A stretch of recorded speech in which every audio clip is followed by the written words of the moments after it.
Falou o professor na apresentação anterior pela manhã. Vimos as contribuições dos morávios para a missão no século XVIII.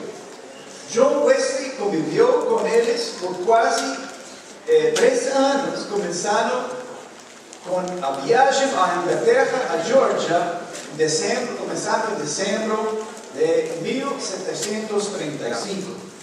Passando por sua convivência na Geórgia, sua visita à Alemanha em 1738, até sua ruptura com eles a meados de 1740.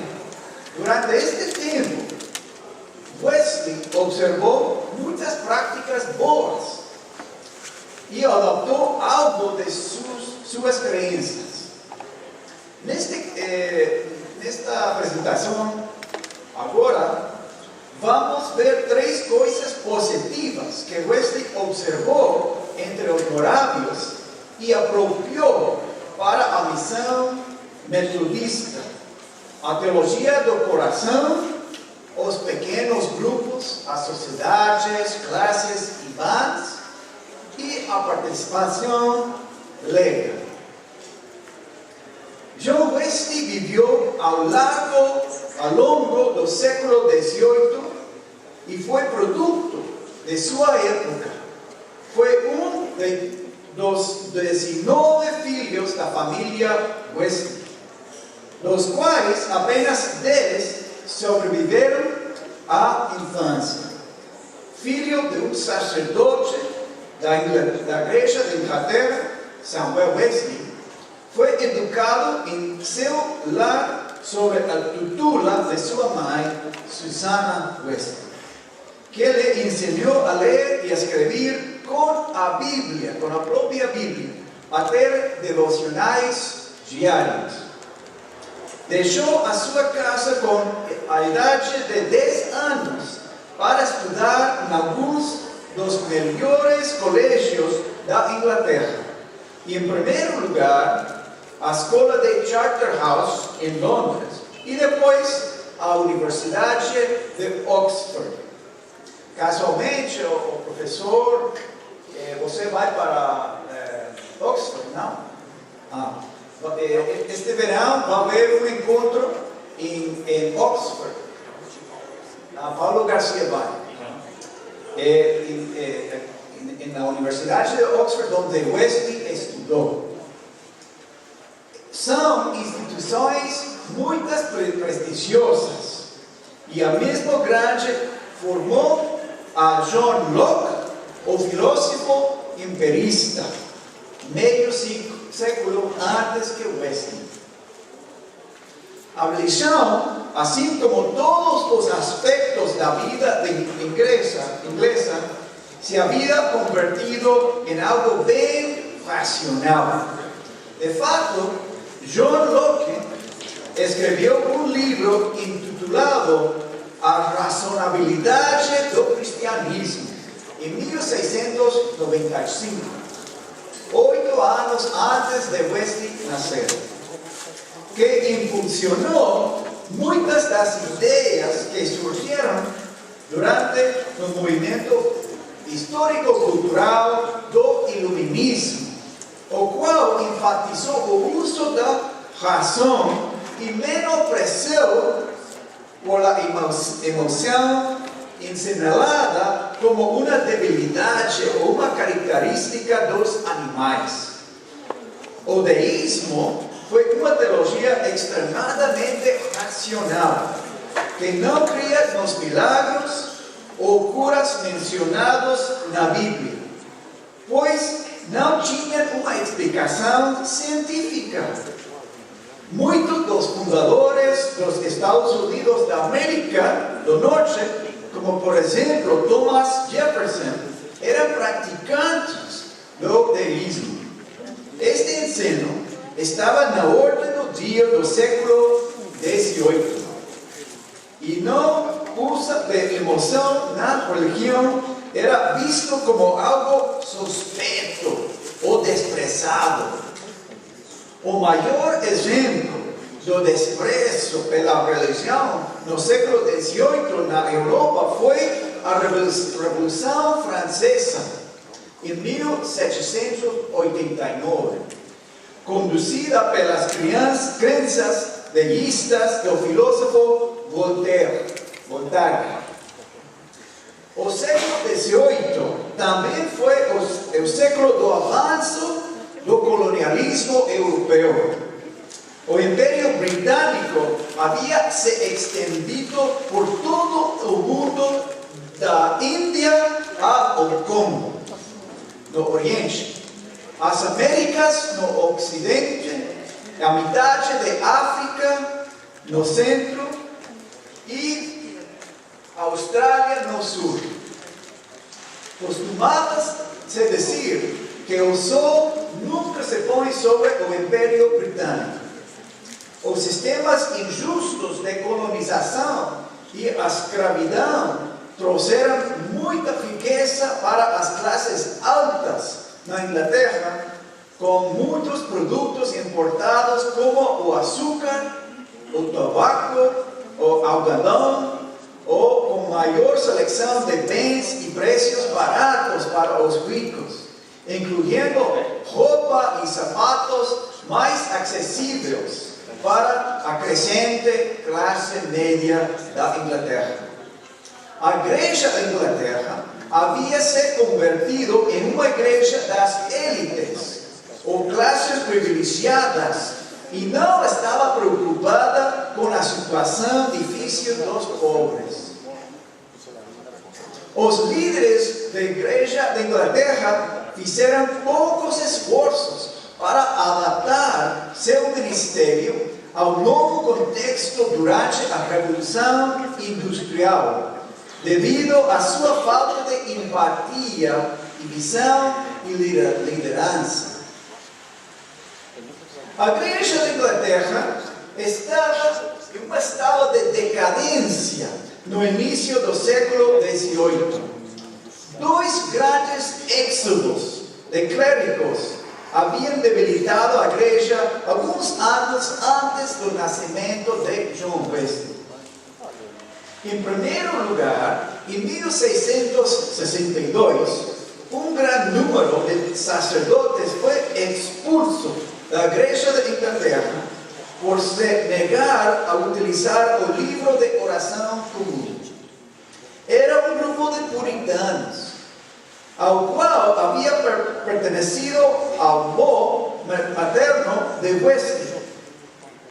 Em 1689, outro grupo de clérigos se negou a fazer o juramento de lealdade à nova família real da Inglaterra, pero foram chamados de os não-juradores, e foram expulsos da Igreja da Inglaterra. Então, foram dois grupos. De um lado, os puritanos, e por outro lado, os que tinham tendências católicas. O grupo incluía pessoas muito destacadas, como o arcebispo de Canterbury e vários bispos. Estes também foram expulsos da igreja. Os efeitos culminativos da expulsão de 1662 daqueles se inclinavam mais para o puritanismo, e os dois não-juradores, que tinham tendências mais católicas, deixaram a igreja com poucos clérigos preparados e líderes-chave. Esta dupla expulsão prejudicou gravemente a capacidade da igreja em responder às necessidades das pessoas no meio da Revolução Industrial. As novas tecnologias e a mecanização da produção em massa haviam começado e milhares de pessoas deixavam o campo para ir às cidades com a esperança de encontrar uma nova vida, melhor nas fábricas, minas ou na produção textil. Em 1712, Thomas Newcomen inventou a máquina a vapor, utilizando o carvão como combustível. E isto aumentou a demanda por carvão e, portanto, a necessidade de mineiros. Nem o país, nem a igreja estavam preparados para mudanças sociais, econômicas e demográficas tão bruscas, repentinamente. Esta situação trouxe muitos problemas sociais, de superação, sobrepopulação nas zonas urbanas. Não havia casas suficientes, nem infraestrutura adequada para acomodar tantas pessoas nas cidades. Fome, mais condições de trabalho e alcoolismo eram apenas alguns dos problemas socioeconômicos que surgiram nas cidades. Em meio das influências do deísmo na Inglaterra, dentro de uma crise da igreja, no contexto do século das luzes, foi precisamente quando Deus levantou a John Wesley para dirigir o avivamento da Inglaterra. Influências importantes na vida espiritual do jovem John Wesley. 3 autores místicos. Em meio a este ambiente tão racional, Wesley cresceu dentro de uma família muito crente, com devocionais familiares diários. Um pai sacerdote e uma mãe que lhe inculcou uma grande fé. Uma vez por semana, a mãe Susana dedicava um tempo individual com cada um de seus 10 filhos, de um a um, para capacitá-los espiritualmente. Mesmo depois que John Wesley saiu de casa, Susana manteve uma relação muito estreita com ele, exortando com as coisas de Deus, por meio de correspondência, por cartas, não? Por exemplo, em uma carta a John, ela escreveu para ele: os filhos desta família eram ensinados, tão logo pudessem falar, a fazer oração do Senhor. De aqueles eram obrigados a dizer ao levantar e ao dormir constantemente.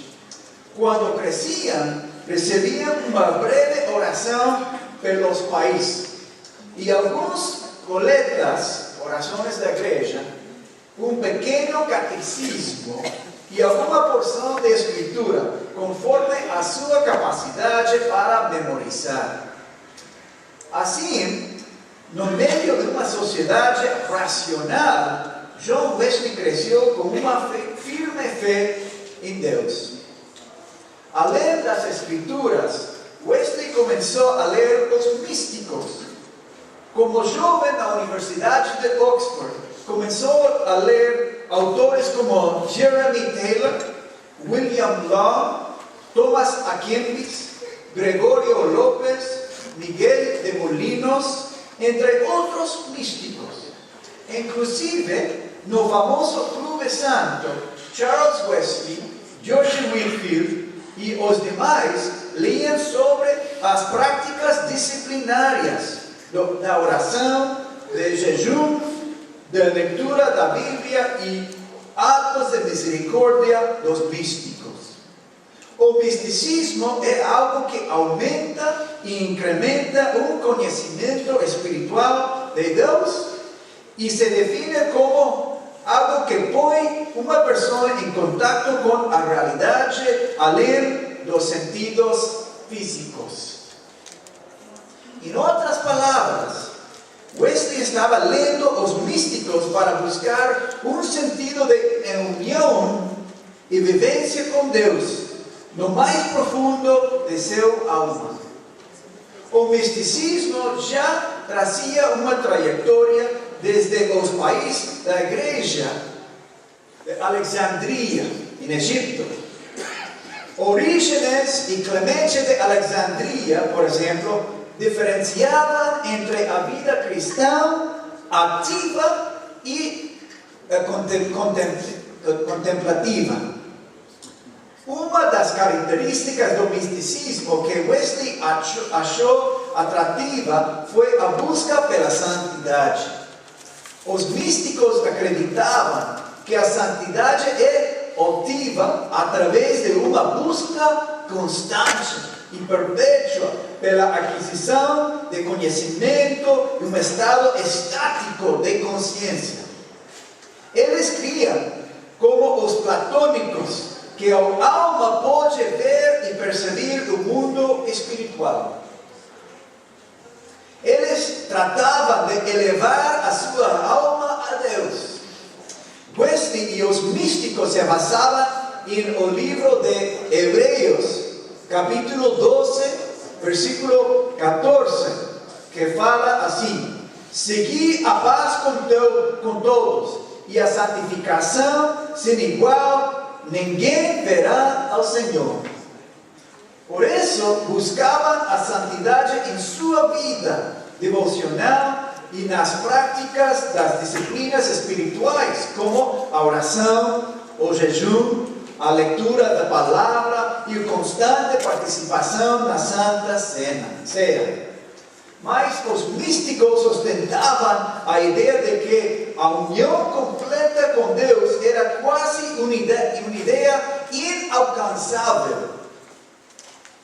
Em 1725, Wesley leu o livro Regras e Exercícios de Viver Santo, de Jeremy Taylor, que enfatizava a importância da humildade, de auto-renúncia, do auto-exame, do uso intencional de seu tempo e das intenções puras de suas ações. Outro livro de Taylor era O Viver ou Morrer Santo. Taylor cria que o cristão pode eliminar paixões terrenas e crescer no amor do coração. Uma das imagens do livro que mais chamou a atenção de Wesley foi a ideia de uma escada de perfeição. Ou seja, um cristão pode subir a escada para uma vida de santidade. Outro livro que influenciou muito o pensamento do jovem Wesley foi A Imitação de Cristo, de Thomas A. Kempis. Segundo Walter Elwell, outro autor, este livro é o segundo livro mais vendido na história do cristianismo depois da própria Bíblia, A Imitação de Cristo. Kempis nasceu no ano 1380 e passou 70 anos na montanha de Agnes, em França, em orações, contemplação e leitura da Escritura. Kempis escrevia que há várias etapas para chegar ao amor perfeito. Por exemplo, odiar o pecado, resistir ao pecado, tirar o pecado pela raiz das paixões e purgar o pecado da alma. Kempis ensinava que o orgulho é um obstáculo e escreveu em seu livro, citando: tudo o que está no mundo é vaidade, exceto amar a Deus e servir somente a Ele. Wesley descreveu Thomas A. Kempis como o homem piedoso que parecia estar em um estado de êxtase. Wesley escreveu uma carta à sua mãe, Susana, referindo-se a Kempis. E Wesley escreveu assim: não posso pensar que quando Deus nos enviou a este mundo, Ele decretou perpetuamente que deveríamos de ser infelizes. Se for assim, o desejo de felicidade nesta vida é um pecado.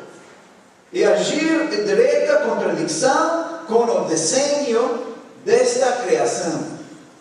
O que devemos fazer com todos os confortos e prazeres da vida, se é a intenção de nosso Criador, que não devemos prová-los.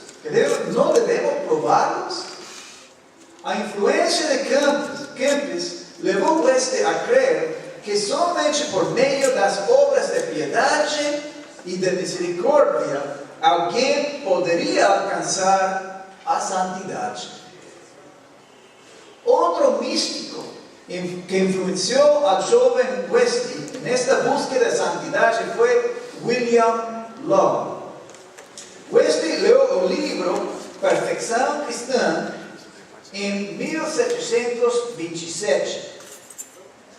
Outro livro escrito por Law em 1729 foi um sério chamado a uma vida santa e devota e o espírito do amor.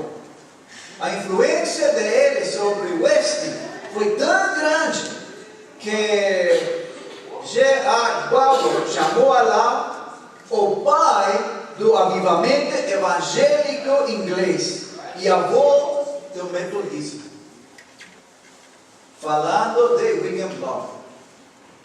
Diferentemente de Taylor e Kempis, Law era contemporâneo de Wesley e influenciou não apenas por causa de seu livro, mas também com seu estilo de vida, e serviu-lhe como uma inspiração e uma iluminação. Wesley conheceu personalmente a Law em sua casa, na cidade de Putney, em julho de 1732, e mantiveram uma amizade até 1738. Law era apenas 17 anos mais velho do que Wesley e serviu como um mentor espiritual. Por exemplo, recomendou-lhe que lesse o livro editado por Martinho Lutero, Teologia Germânica. Usando as próprias palavras de Law, Wesley se referiu a ele como um oráculo de Deus, como uma fonte de Deus. Outro místico lido por Wesley foi Gastão João Batista de Gente, que era da mesma linha de Kempis. Com idade de 27 anos, de Gente experimentou uma profunda transformação na presença de Cristo, na qual se comprometeu a dedicar a sua vida para cuidar dos pobres e exortar a seus contemporâneos para uma vida devota e santa.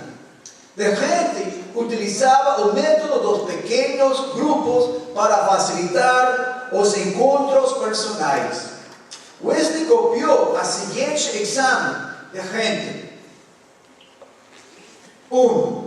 Fazer um exame diário dos êxitos e dos erros do dia.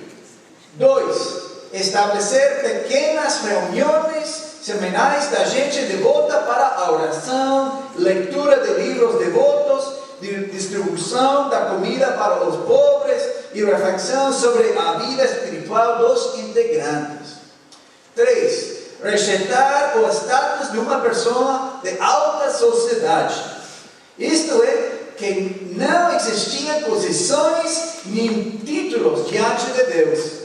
Era comum realizar trabalho manual igualmente com burgueses e a gente humilde, trabalhando ombro a ombro para servir aos pobres.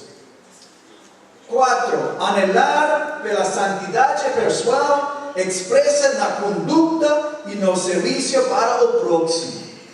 5. Carregar um trapo, uma esponja no bolso para limpar grafite na rua. Seria muito bom isso hoje em dia, né? Se todo cristão levava uma guardanapo e começava a limpar o grafite na rua. 6. Manter uma receita de medicamentos caseiros e acessíveis para os que não podiam pagar um médico. Wesley aprendeu de Kempis. Enfim, Wesley copió estas prácticas personales y escribió un libro de recetas caseras intitulado Primitive Physique. Vocês conhecem. Medicina primitiva. As regras de repente não apenas serviram para o viver diário de Wesley, mas foram a base para o Clube Santo, em Oxford, e os inícios do movimento metodista com os pequenos grupos. Não se pode subestimar a influência destes 4 autores místicos, Jeremy Taylor, Tomás A. Kempis, William Law e de Rente, na teologia da vida espiritual do jovem John Wesley e do Clube Santo. Robert Tuttle, um autor norte-americano, resume assim a vida espiritual do jovem Wesley. O entendimento de Wesley sobre a meta da religião era basicamente místico. Tinha uma visão negativa do mundo, uma má expressão da fé, uma determinação para alcançar uma relação consciente com Deus, todas as ideias do místico. Nesse momento, Wesley parece haver errado muitos dos erros místicos e poucas de suas virtudes. Agora vamos falar a teologia de coração. Este foi o estado emocional e espiritual na época em que Wesley partiu como missionário para Geórgia. Quando Wesley saiu para Geórgia, pensava como um místico. Sua meta na Geórgia foi ganhar a salvação por pregar aos índios. Enfim, isso pensava. Assim era que ele compreendia a fé ao subir no barco Siemens e conhecer os morávios. Por isso, Wesley teve tanto medo no meio das tormentas no mar, pois não se sentia seguro acerca de sua fé nem de sua salvação. Por isso, ele ficou tão impressionado com a fé dos morávios. Por isso também, Wesley não pôde contestar as perguntas sobre a sua salvação ao bispo Spangenberg em Savannah, como já vimos. Como já vimos anteriormente, os morávios estavam na tradição dos pietistas alemãos de Philipp Jacob Spener e irmã Augusto Frank, transmitida a Wesley por meio de Zinzendorf. Zinzendorf acostumava usar o termo alemão Gefühl, que quer dizer sentimento, para se referir à sua relação com o Senhor, o Salvador, e empregava a expressão meu coração me diz. A teologia de Zinzendorf pode ser resumida como uma religião do coração. Os encontros com os morávios permitiam que Wesley visse como compreender-se a vida cristã de outra forma. Wesley dizia que um dos fatores de seu fracasso como missionário foi a teologia mística. Wesley já havia escrito uma carta a seu irmão Samuel, onde ele falou: eu acho que a roca na qual estive bem próximo de naufrágio da fé foram os escritos dos místicos, termo sobre o qual eu compreendo todos, e somente esses, que depressavam qualquer dos meios da graça. Regressando de Geórgia, Wesley buscou outro pastor morávio em Londres, Peter Boller, e continuou a sua busca espiritual. Boller exortou a Wesley a abandonar tanta filosofia e adotar uma teologia de coração, dizendo: meu irmão, essa sua filosofia deve ser eliminada. Também quando Wesley levou Boller a Oxford, continuaram a conversa e Wesley recordou em seu diário: Peter Boller caminhou comigo algumas milhas mais.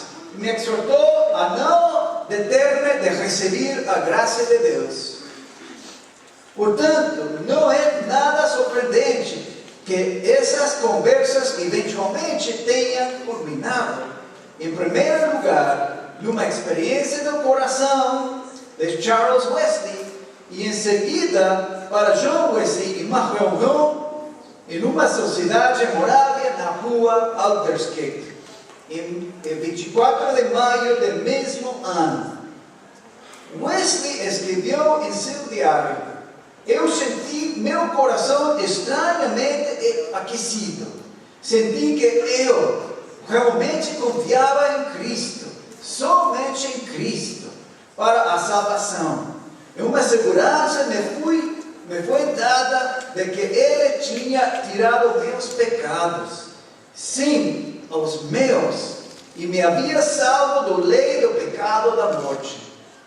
Algumas pessoas catalogavam esta experiência como a conversão de Wesley, e possivelmente o era.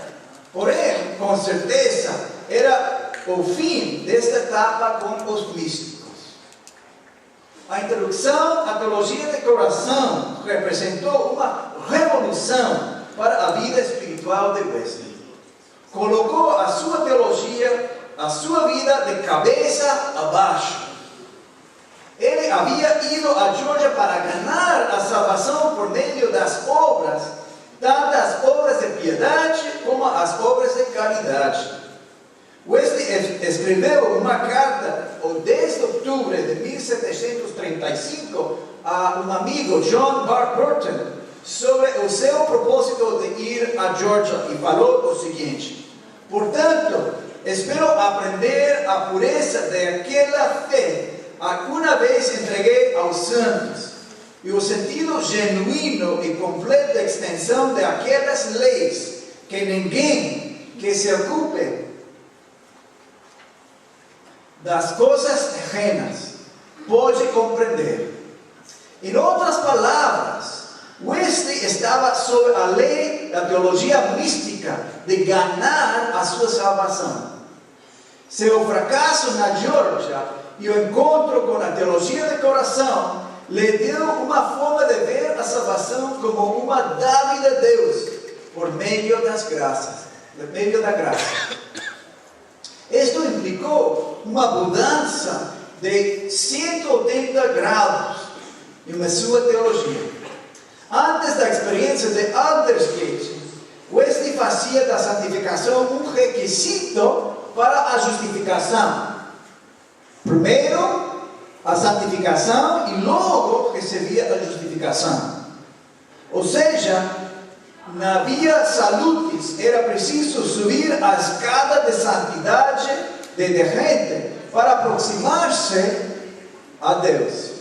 Porém, com a teologia de coração, esta ordem de salvação é invertida, e a pessoa recebe a justificação pela fé como perdão de Deus e merecido de Deus, e logo entra o processo de santificação. Então, depois, a justificação pela fé primeiro, e logo entra no processo de santificação. A doutrina da segurança dos morávios foi algo completamente novo e refrescante para Wesley, e regressou derrotado da Geórgia. Por isso, ele sentia que o misticismo era a roca em que quase naufragou. Agora, com a experiência de Aldersgate, Wesley encontrou novas forças, nova energia e gozo que motivavam a seguir pregando, a lançar o movimento metodista. Naturalmente, esta nova ênfase na teologia de coração não significa que Wesley tenha abandonado ou descartado a importância das obras, senão de que apenas o lugar e a motivação para fazer obras era diferente. Antes, Wesley fazia as obras para ganhar a salvação, mas depois fazia as obras porque tinha a salvação. como atitude de gratidão. Não? As obras são uma resposta de gratidão pela Deus que fez por nós. São frutos de nossa salvação. Nosso irmão, desenvolvendo nossa própria salvação, Wesley escreveu: meu pai trabalha até agora, e eu trabalho também. Em outras palavras, nossas obras de caridade e misericórdia são o resultado do que Deus já fez em nós. Agora vamos falar 3 fases do movimento metodista. Agora sim. Ao escrever a história das origens do movimento metodista, John Wesley assinala 3 etapas iniciais do metodismo. Ao fio central que conecta cada uma dessas 3 fases tem que ver com os grupos de discipulado.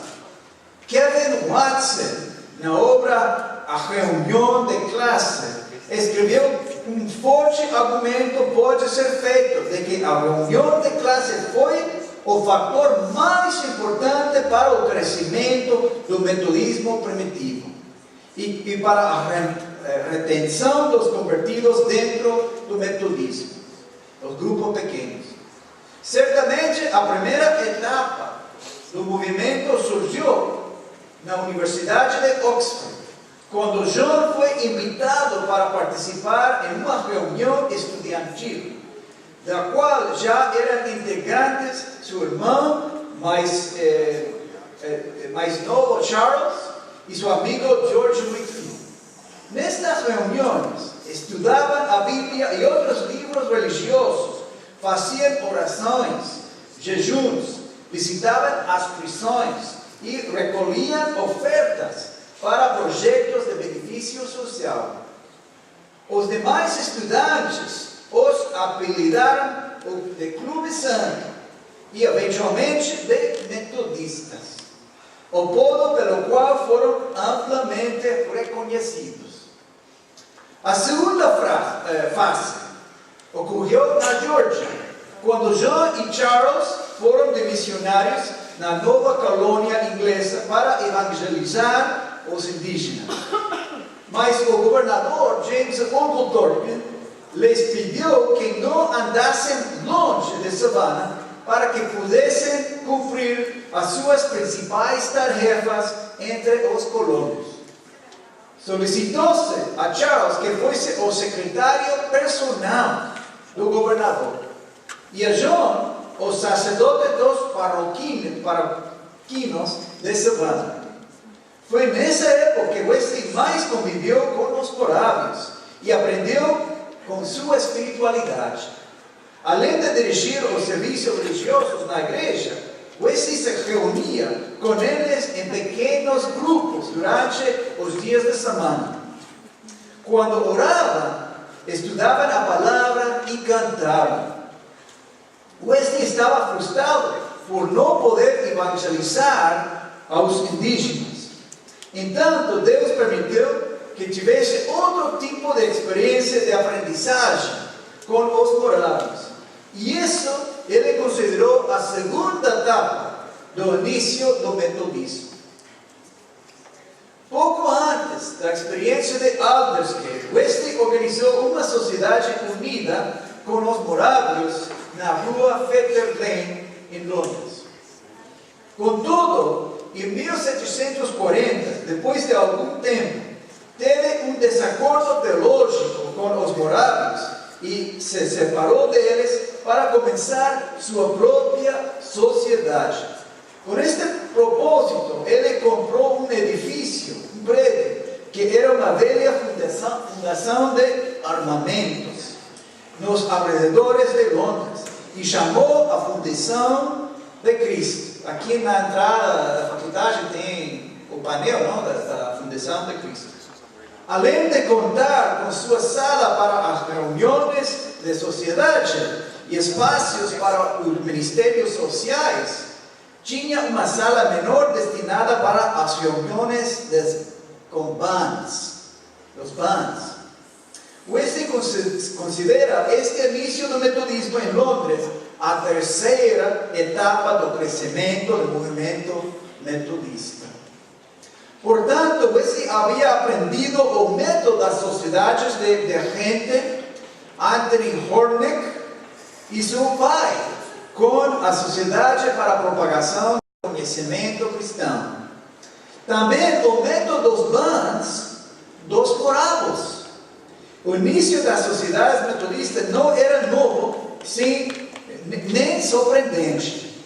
Portanto, quando George Whitefield convidou Wesley para pregar ao ar livre em Bristol, a resposta foi muito positiva.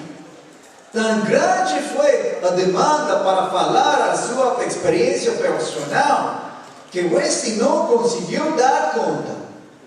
Foi quando Wesley teve a ideia de criar um grupo de discipulado para dar prosseguimento com os novos crentes.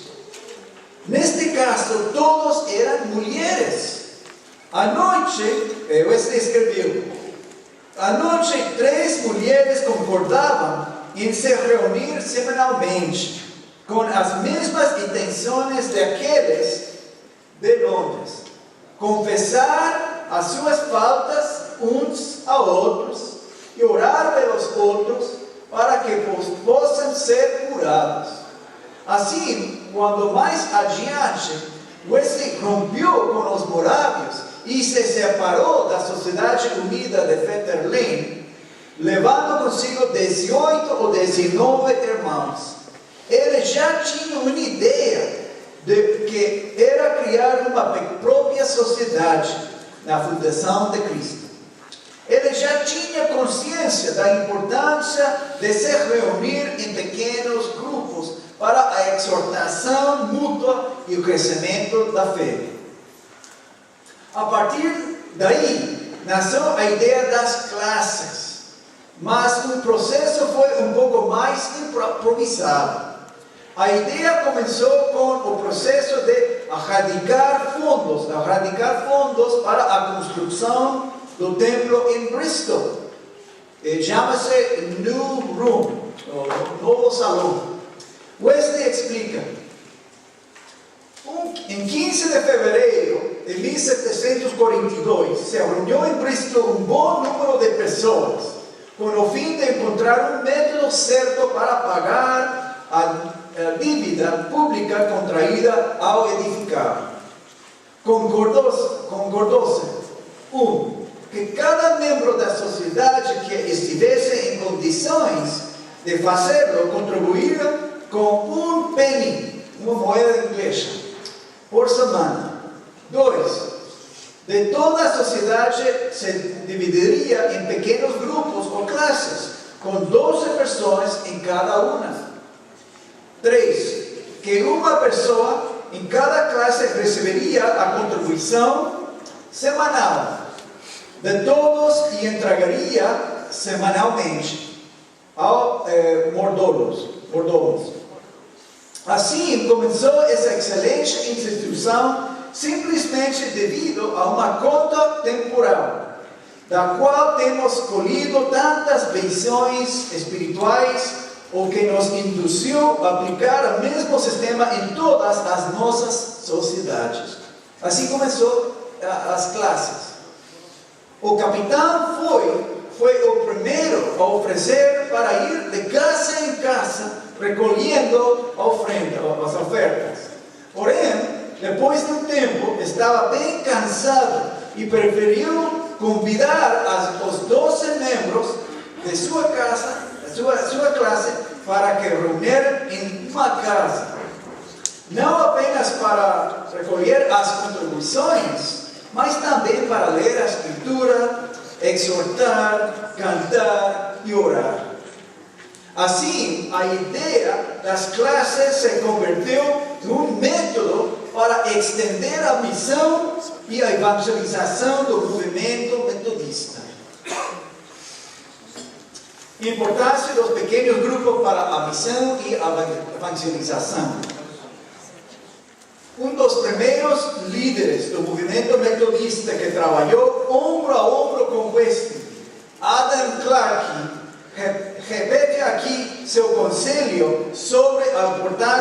reuniones de clase.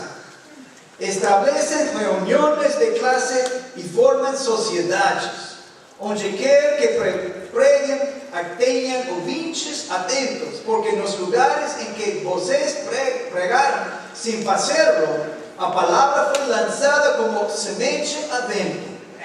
Clarke resume a importância dos grupos de discipulado com esta conclusão: o fruto do labor do Sr. Whitefield murió com ele. O Sr. Wesley permanece e se multiplica. Apesar do crescimento, do êxito do movimento wesleyano, ele nunca se separou da Igreja da Inglaterra, já que não teve intenção de começar uma nova denominação, e sim de reformar a sua amada Igreja. De fato, Wesley foi fiel à Igreja da Inglaterra e se manteve contra uma separação até sua morte.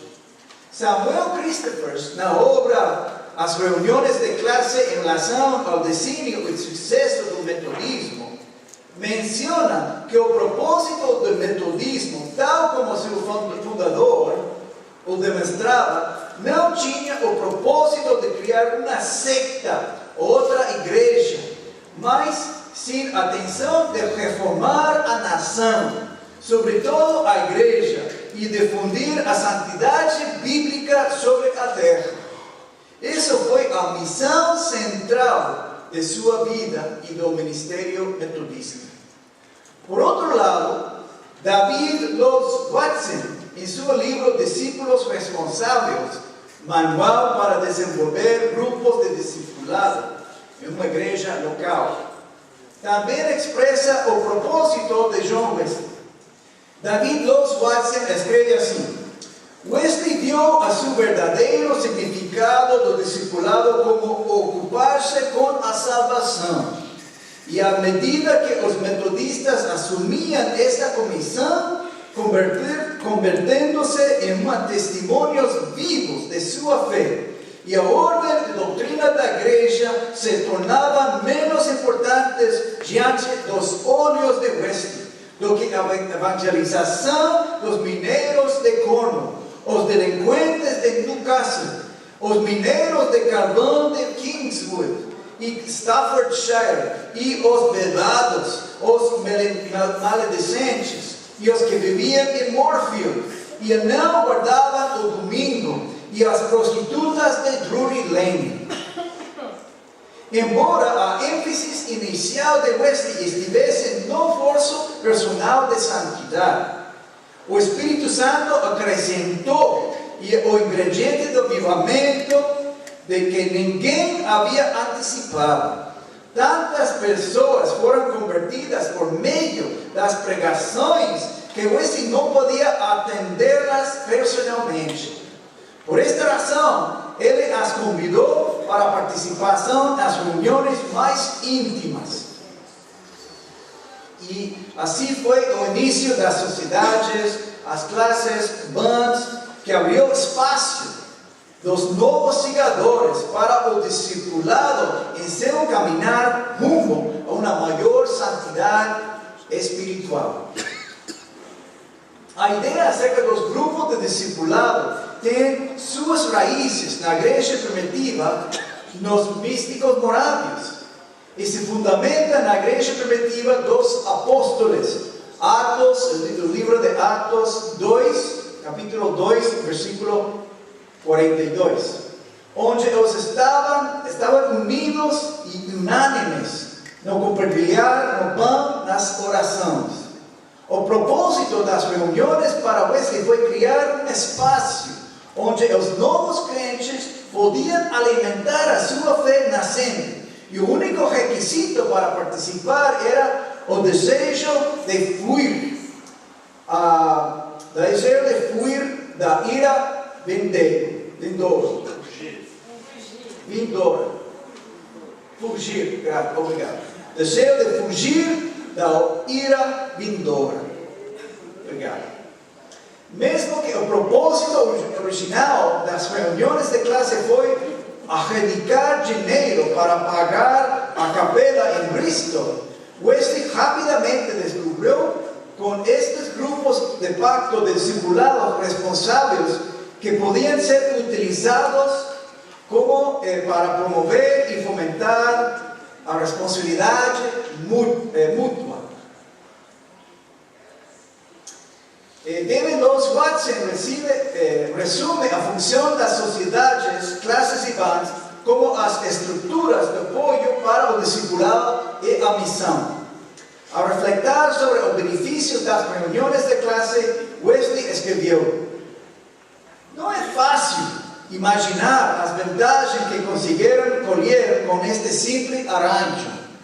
Muitos agora desfrutam dessa feliz experiência que é o companheirismo cristão, do qual antes não tinham ideia. Começaram a carregar as cargas uns por outros e, naturalmente, a interessar-se uns pelos outros. Ao manter diariamente uma relação mais íntima, cresceu e afeto recíproco. Assim, seguindo a verdade em amor, cresciam em tudo naquele que é a cabeça, Cristo, de quem com todo o corpo bem ajustado e consolidado pelo auxílio de toda a junta, segundo a justa cooperativa de cada parte, efetua o seu próprio aumento para a edificação de si mesmo em amor.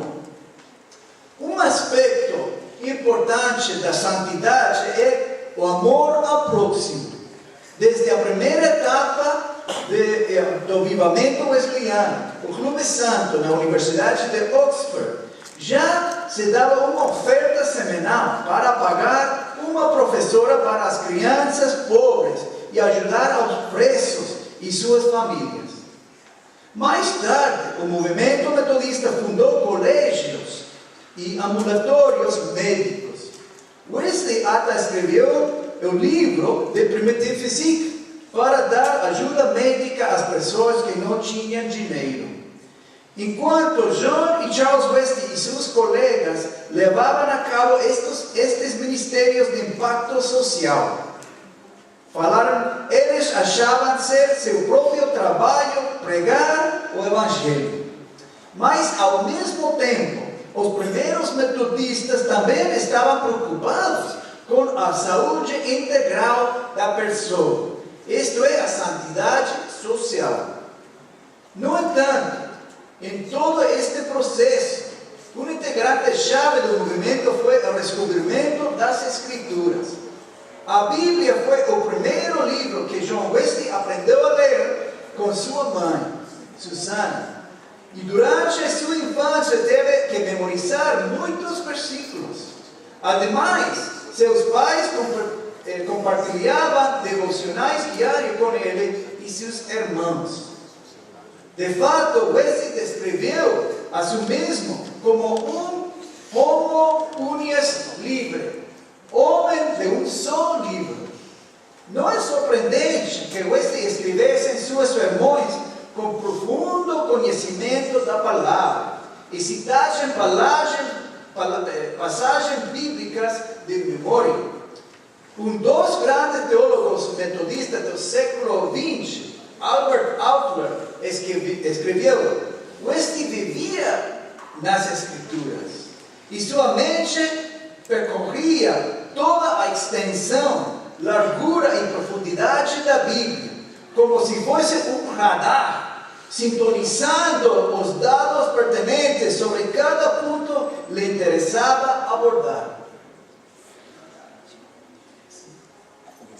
A citação. O avivamento wesleyano foi um descobrimento da palavra viva.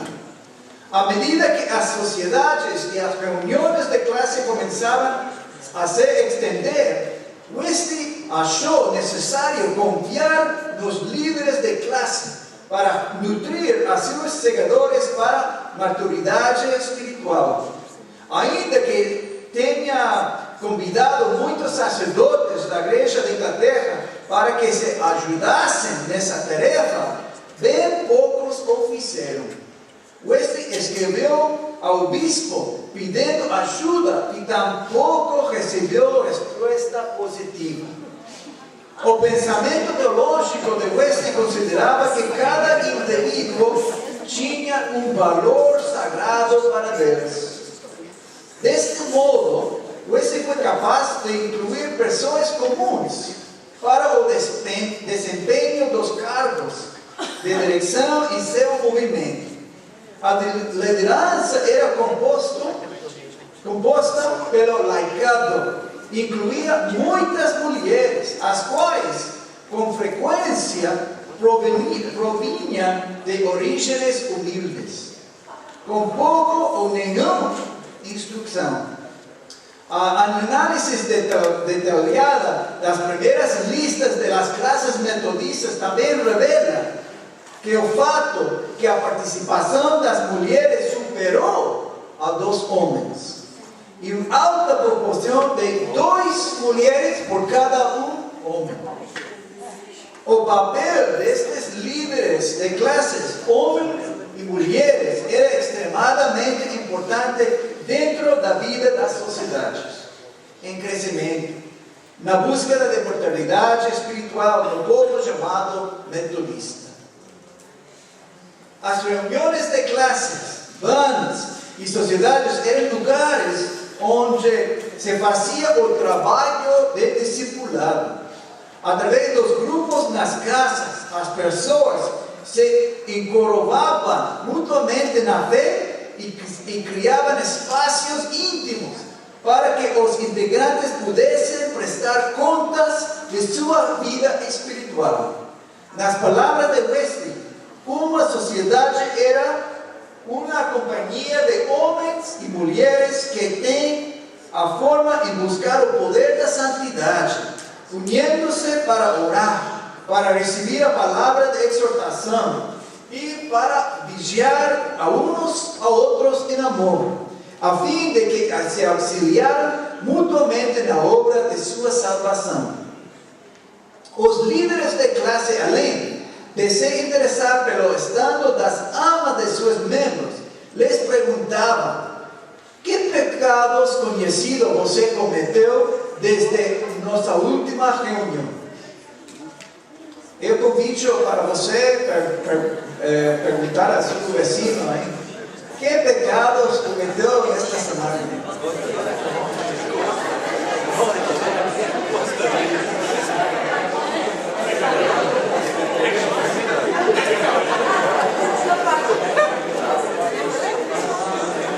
Tem que responder honestamente. Também, nessas reuniões, perguntava: com que tentações você se encontrou? De que maneira você foi libertado? O que pensou, disse e fez que não soubesse ao certo se é pecado ou não? O propósito de estas perguntas íntimas era tornar as pessoas responsáveis pelo seu crescimento em direção à maturidade espiritual.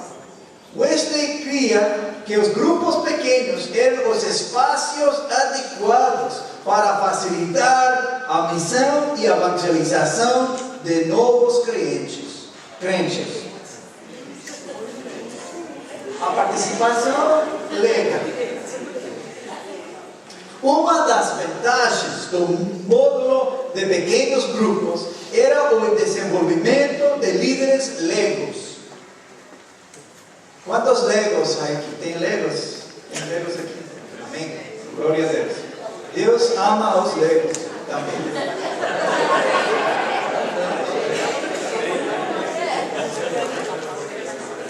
Um desses primeiros líderes metodistas foi Thomas Maxfield, que havia se convertido em uma pregação de John Wesley em Bristol em abril de 1739.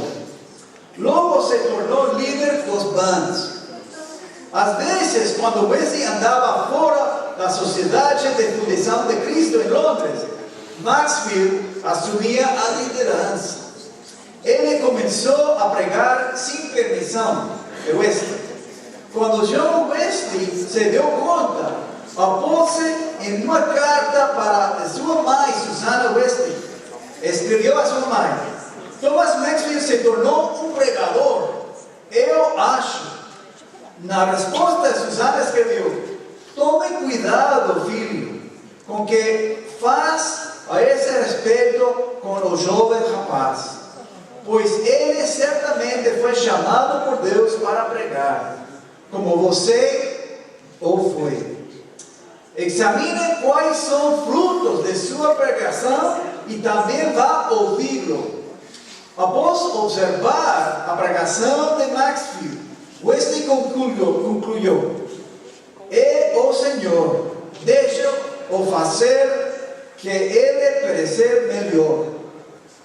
Assim como Maxfield, Wesley permitiu que muitos legos e legas dirigissem os grupos e pregassem. A Inglaterra tinha muita fome espiritual e seus pregadores ordenados eram poucos e não davam conta. Nos pequenos grupos, Wesley se responsabilizou mordomos e ajudantes para dirigir as reuniões.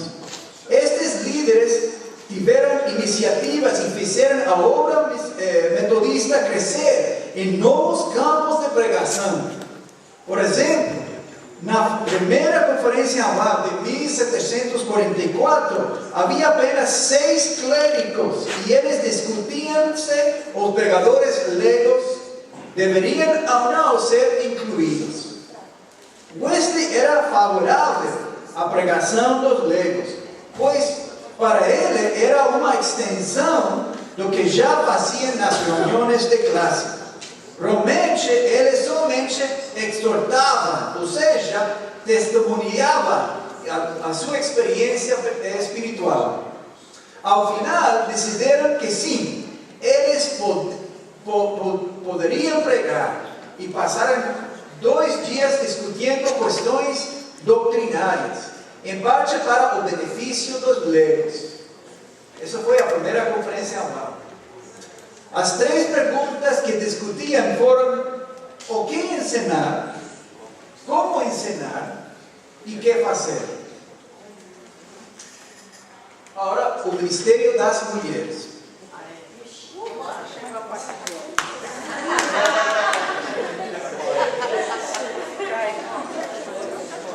A outra estratégia que surgiu na mesma linha dos legos foi o ministério das mulheres. E se só uma elevada porcentagem da membresia das classes bãs e sociedades era de mulheres, e por consequência também da liderança.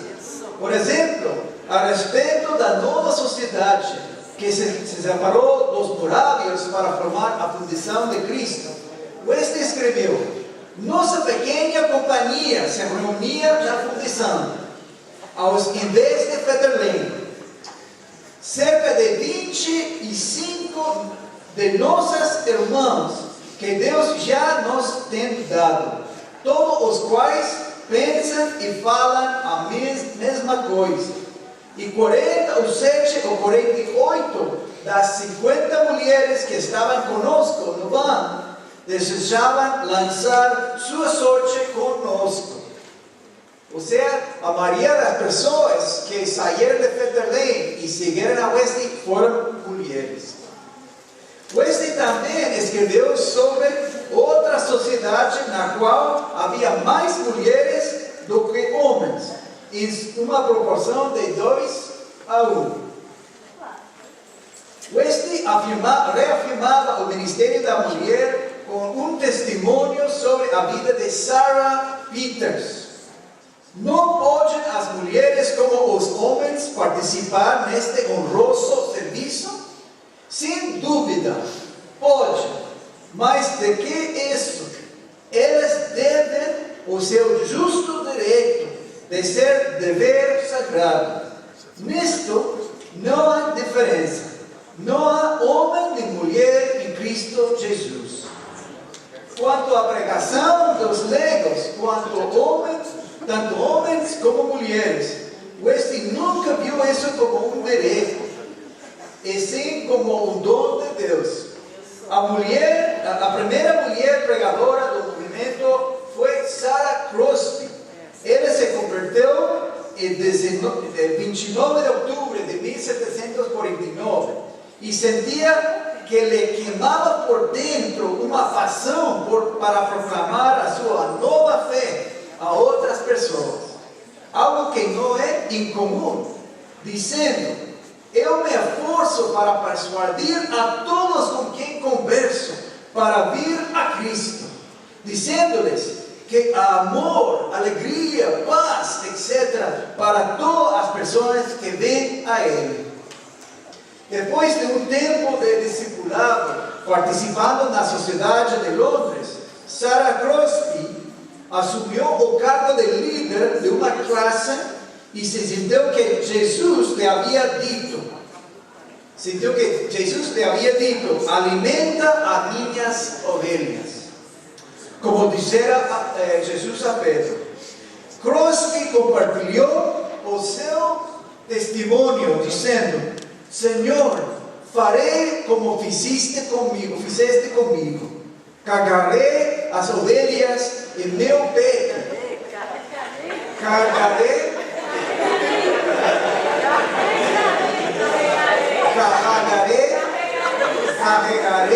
as ovelhas em meu peito.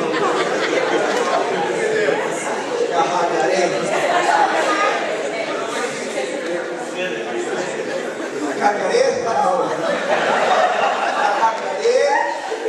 as ovelhas em meu peito e suavemente lavarei as que são jovens. Logo foi aberta uma nova missão na aldeia de Derby e Crosby foi apoiá-la. Quando realizou sua primeira reunião de classe, chegavam 27 pessoas e ela os liderou. Depois, o grupo continuou crescendo até chegar a 200 pessoas. Ao encerrar uma reunião, Crosby se sentia confusa e com vergonha, porque estava quase à beira de pregar.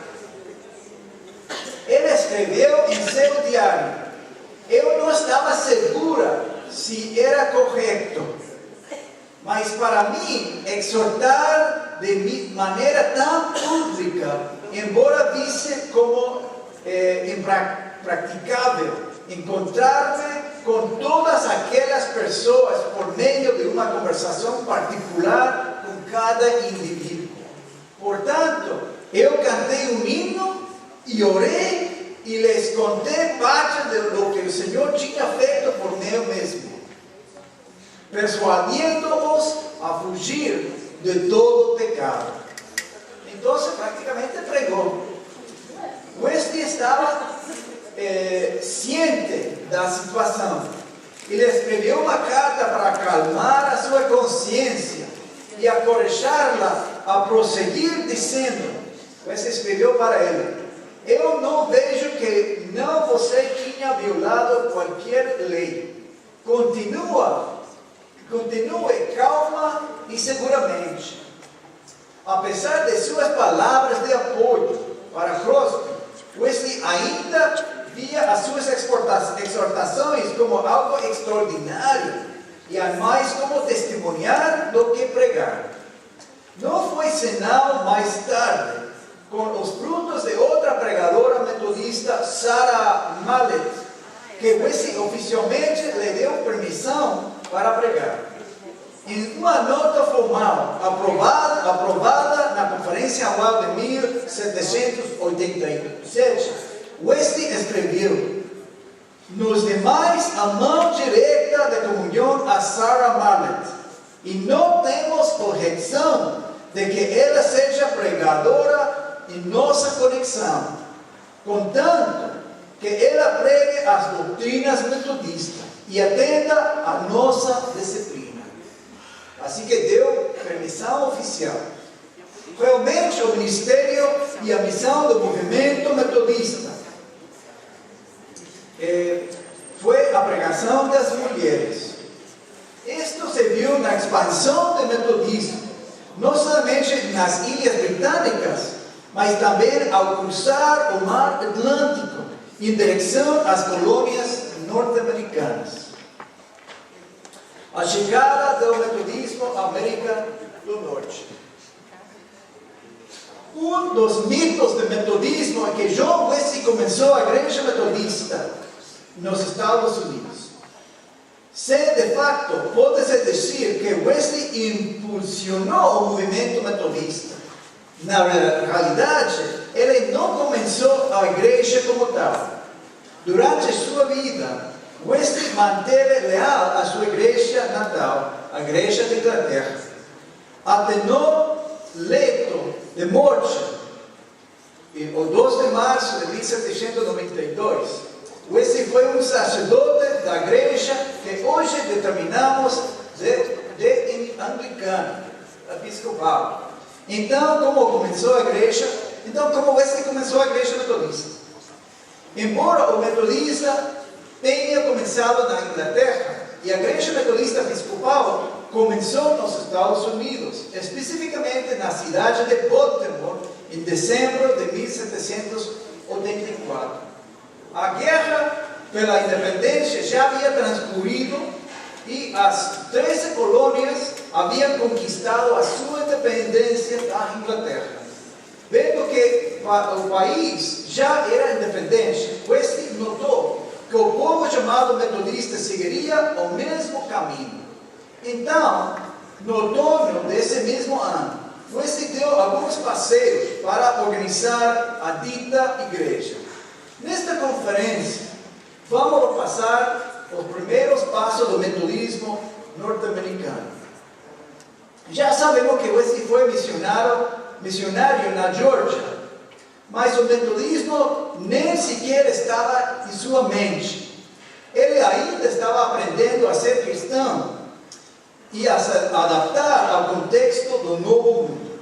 Realmente, George Whitefield foi mais eficaz como missionário.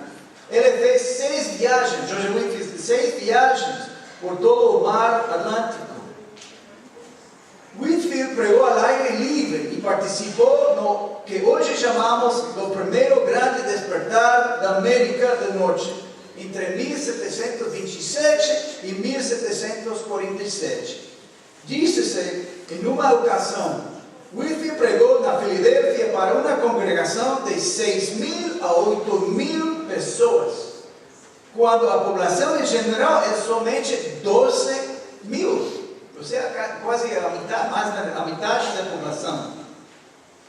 Mais tarde, em seu retorno, havia audiências de 20 a 30.000 pessoas. É claro que Wesley não tinha habilidade de Wesley em organizar a pessoas posteriormente. Mas no momento da morte, em 1770, prestaram algumas sociedades metodistas organizadas. De fato, Whitefield escreveu para Wesley em 1767, pedindo-lhe pastores para atender estas sociedades. Mas Wesley respondeu que todos os pregadores estavam ocupados em campos maiores. Outro líder leigo da sociedade em Nova York, Thomas Taylor, escreveu a Wesley em 1768, também solicitando um pastor de sabedoria, fé firme, bem disciplinado. Mas Wesley tampouco lhe deu atenção. Embora Whitefield tinha pregado às multitudes, o metodismo chega formalmente à América do Norte no ano 1760, quando um pregador leigo, Robert Strawbridge, imigrou e estabeleceu a primeira sociedade em Maryland e na Virgínia. Outro pastor leigo, Philip Embury, e sua prima Barbara Heck, começaram a trabalhar em Nova York em 1766. Primeiramente abrindo uma sociedade em sua casa e logo construindo o primeiro templo metodista em solo América o de São João. E São João está ligado à Igreja Metodista Unida. Os colonos necessitavam de muito cuidado pastoral, já que a Igreja de Inglaterra também não enviava clérigos para atender o povo. A maioria dos colonos era formada por pessoas de origens humildes, que estavam buscando uma nova oportunidade na América do Norte. A Igreja de Inglaterra tampouco quis, porém, riscou e seus clérigos ordenados, enviando-os para um lugar tão inóspito, com pessoas rudes. Assim, os primeiros pastores metodistas na América do Norte eram líderes leigos, sem o poder de se casar, de dar a Santa Comunhão ou de batizar. À medida que a população cresceu, isto criou mais e mais problemas. Houve épocas em que o povo reivindicava os sacramentos e os pastores leigos ameaçaram criar uma própria secta, ordenando-se os uns aos outros. Wesley estava reluente em enviar missionários, não apenas para a América, mas também para outros lugares. O reverendo Thomas Cook criou todo um plano para evangelizar a África, porém Wesley o impediu. Às vezes, Thomas Cook tinha que recrutar missionários e coletar fundos sem o conhecimento de Wesley para promover a causa do movimento no exterior. Muitas vezes pensamos em Wesley como um grande proponente de missões, e certamente ele era dentro do Reino Unido. Mas Wesley foi muito lento para enviar missionários à América e a outras partes do mundo. Este não é o lugar, nem temos tempo agora para examinar ao fundo a resistência de Wesley aos esforços missionários. Porém, cabe 2 ou 3 possíveis explicações. Wesley havia sido missionário junto com os nativos americanos e fracassou na Geórgia. Portanto, ele conhecia em carne e osso quão difícil é a vida missionária. Wesley conhecia o esforço missionário dos morávios e sabia quão custoso eram os empenhos missionários. Inclusive, com a perda de pregadores mais jovens e promissores para as enfermidades como a febre amarela, de pregadores e para afogamento em alto mar.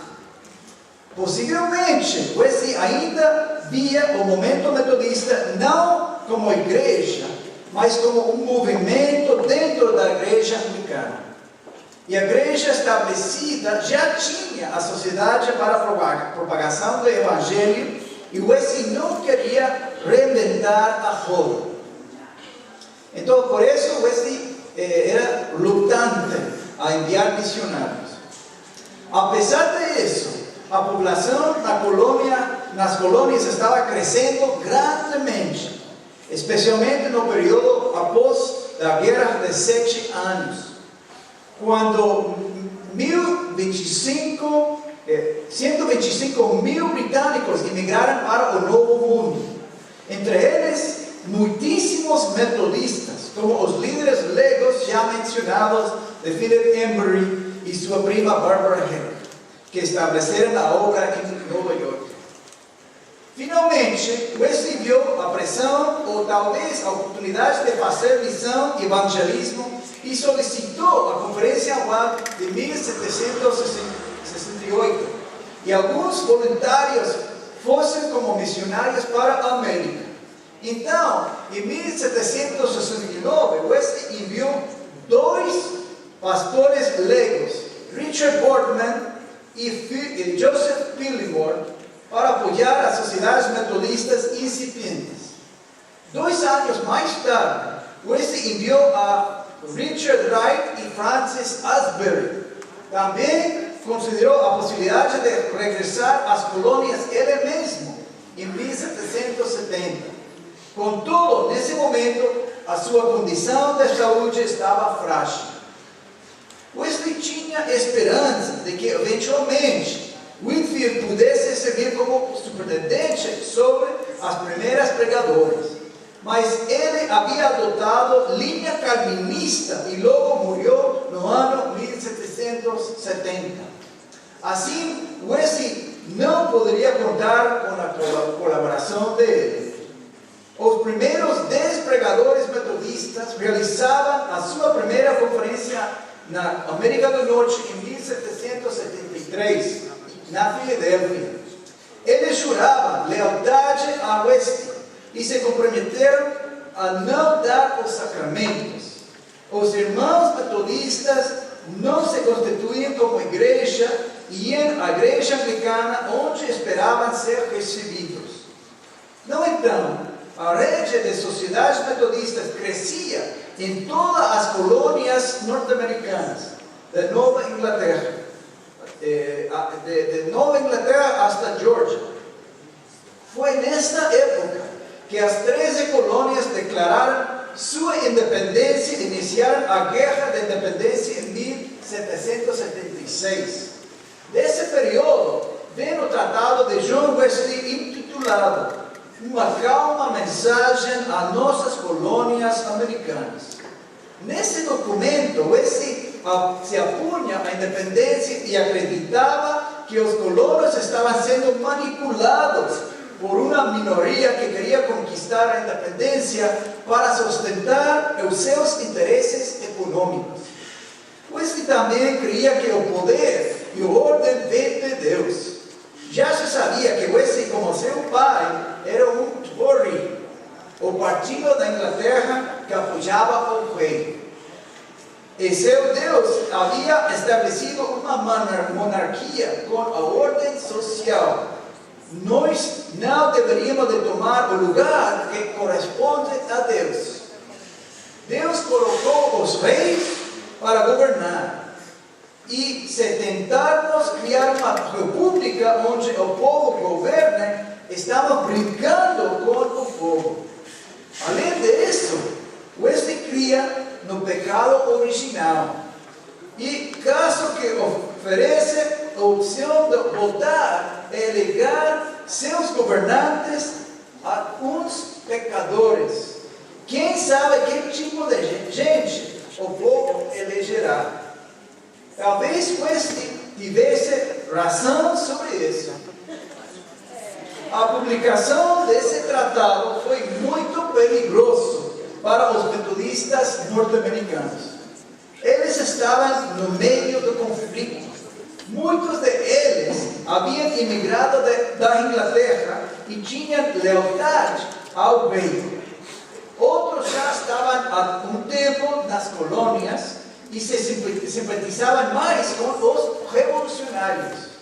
Agora, quando o líder dos metodistas publica um documento tão radical a favor do rei, ele coloca os metodistas contra a parede. Quando a guerra começou, 5 dos primeiros 6 missionários que Wesley havia enviado decidiram sair por sua conta para ser mais seguros. Apenas um dos 6 missionários permaneceu, o qual vamos mencionar oportunamente. Os revolucionários acharam difícil acreditar e confiar nos metodistas, mesmo quando alguns deles lutavam em suas fileiras. Quando a Guerra da Independência chegou, os metodistas estavam bem divididos. Uns apoiavam a revolução e outros ao rei, e outros eram pacifistas. O único dos primeiros missionários enviado por Wesley à América do Norte que decidiu permanecer durante a guerra, arriscar sua vida, foi Francis Asbury. Ele teve que esconder nas casas de vários irmãos e uma vez teve que fugir do exército escondendo-se num pantano. Por seu compromisso com o povo e sua solidariedade, Francis Asbury conquistou a confiança e o coração dos metodistas norte-americanos. E ganhou o privilégio de ser o primeiro bispo do metodismo norte-americano. Agora vamos voltar para a organização da Igreja Metodista Episcopal. Depois da guerra, já estamos terminando. Wesley já sabia que a separação da igreja era iminente. Os pastores reivindicavam o direito de celebrar os sacramentos. Wesley havia lido que os primeiros cristãos na igreja primitiva tinham que ordenar os uns aos outros.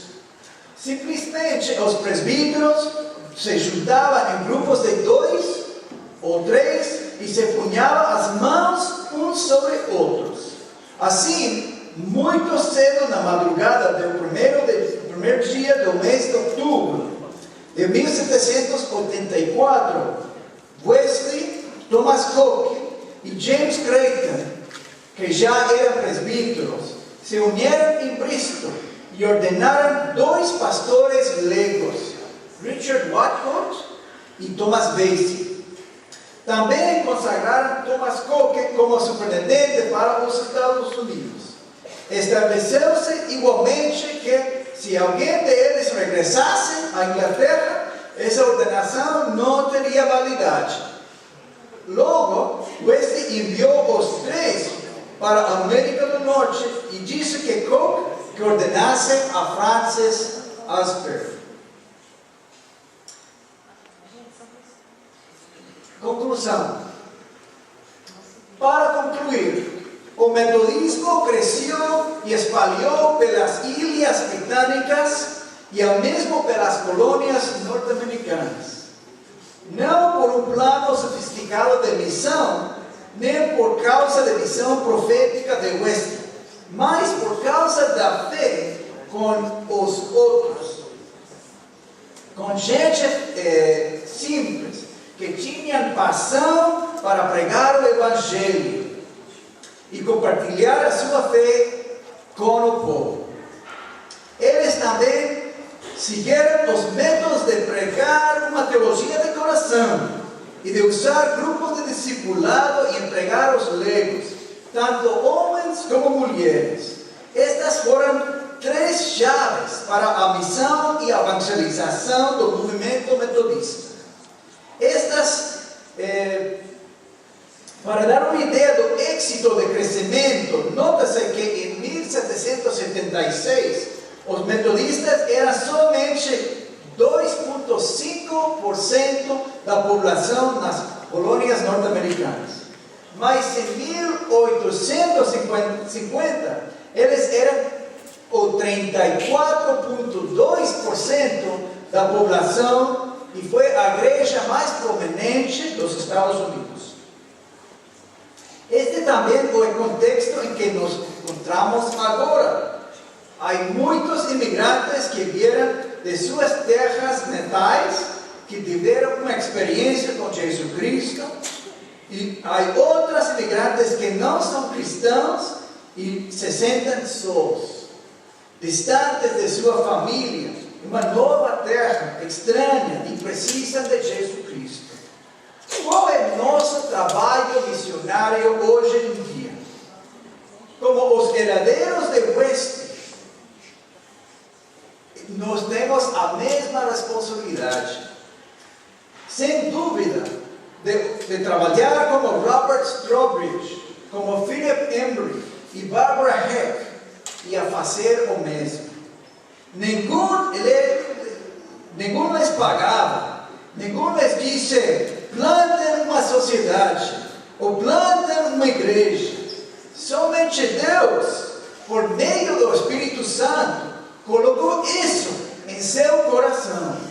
Já em 1791, no ano em que Wesley morreu, havia 75.000 metodistas na Inglaterra e na mesma quantidade em América do Norte. E Francis Asbury continuou dirigindo a nova denominação até sua morte em 1816. com a igreja metodista episcopal sendo maior e mais extensa de todas as igrejas evangélicas no novo país. Amanhã vamos a falar de como Wesley tratava com as pessoas não cristãs.